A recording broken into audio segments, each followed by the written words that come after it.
किसी गांव में एक धनी सेठ रहता था।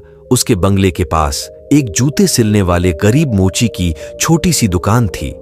उस मोची की एक खास आदत थी कि जो जब भी जूते सिलता तो भगवान के भजन गुनगुनाता रहता था, लेकिन सेठ ने कभी उसके भजनों की तरफ ध्यान नहीं दिया।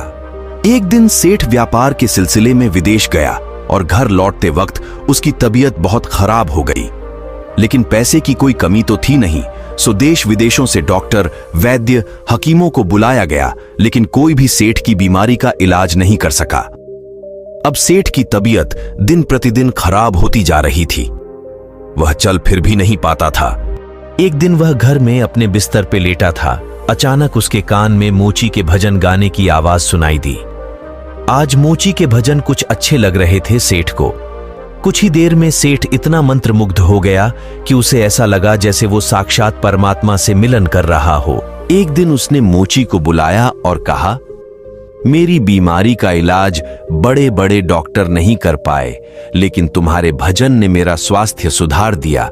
ये लो 1000 रुपये इनाम। मोची खुश होते हुए पैसे लेकर चला गया।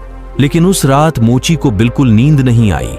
वो सारी रात यही सोचता रहा कि इतने सारे पैसों को कहां छुपा कर रखूं और इनसे क्या क्या खरीदना है। इसी सोच की वजह से वो इतना परेशान हुआ कि अगले दिन काम पे भी नहीं जा पाया। अब भजन गाना तो जैसे वो भूल ही गया था। मन में खुशी थी पैसे की।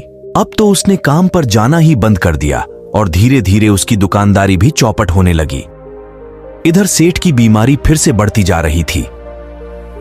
एक दिन मोची सेठ के बंगले में आया और बोला, सेठ जी, आप अपने ये पैसे वापस रख लीजिए। इस धन की वजह से मेरा धंधा चौपट हो गया। मैं भजन गाना ही भूल गया। इस धन ने तो मेरा परमात्मा से नाता ही तोड़ दिया। मोची पैसे वापस करके फिर से अपने काम में लग गया। मित्रों, ये एक कहानी मात्र नहीं है, ये एक सीख है कि किस तरह हम पैसों का लालच हमको अपनों से दूर ले जाता है। हम भूल जाते हैं कि कोई ऐसी शक्ति भी है जिसने हमें बनाया है। आज के माहौल में ये सब बहुत देखने को मिलता है। लोग 24 घंटे सिर्फ जॉब की बात करते हैं, पैसों की बात करते हैं।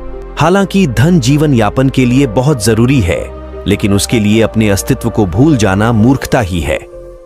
आप खूब पैसा कमाइए, लेकिन साथ ही साथ अपने माता पिता की सेवा करिए, दूसरों के हित की बातें सोचिए और भगवान का स्मरण करिए।